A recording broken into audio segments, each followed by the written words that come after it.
काकू, तुमचे आंबे खूपच मोठे आहेत. हात लावून तर बघू द्या. आमच्या शेजारच्या काकू आंबे विकायच्या.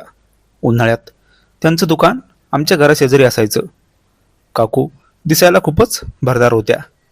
त्यांना बघून तर कोणीही त्यांच्या प्रेमात पडायचं. काकूचं वय साधारण 30-35 वर्ष असेल. काकू माझ्या घराशेजारी राहत होत्या. त्यामुळे माझी आणि काकूची चांगलीच ओळख होती. माझं वय 25 वर्ष. काकूला बघून माझ्या मनात असंख्य असे वेगवेगळे विचार यायचे. दुपारच्या वेळी घरी कोणी नव्हतं. मी एकटा होतो आणि मला बाहेरून आवाज आला, विलास, थोडा बाहेर ये. मी बाहेर गेलो. बाहेर काकू होती. काकूच्या डोक्यावर आंब्याची थैली होती. काकू मला म्हणाली, जरा धरू लाग बरं मला हे ओझं. काकूचे दोन्ही हात वर होते आणि माझी नजर नको तिथे गेली. मी बघतच राहिलो. काकू परत म्हणाली, अरे माझ्या डोक्यावर ओझं आहे, खाली उतरू लाग मला. मी काकूला मदत केली आणि तिच्या डोक्यावरचं असलेलं ओझं खाली घेतलं. काकूच्या घरामध्ये खूप सारे आंबे होते, कारण त्यांचं दुकानच असायचं आंब्याचं.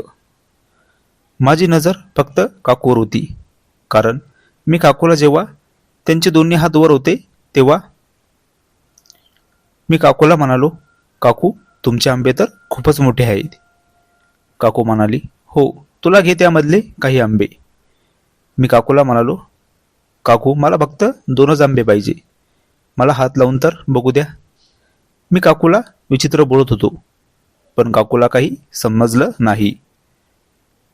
नंतर काकूला मी रोज त्यांच्या दुकानात जाऊन म्हणायचो, काकू तुमचे आंबे खूपच मोठे आहे, मला हात लावून तर बघू द्या. काकू मला त्यांच्या दुकानात असलेले आंबे द्यायची.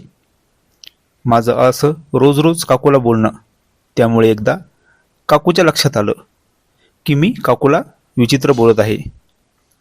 नंतर काकूने मला सांगितलं की परत जर बोलला तर बघ, तुझ्या घरी सांगेन मी. मी तर घाबरलो होतो, कारण माझ्या घरी माहिती झालं असतं की मी काकूला असं विचित्र बोलतो. माझ्या घरच्यांनी तर मला खूप हाणलं असतं. त्यामुळे मी काकूला तसं बोलणं सोडून दिलं.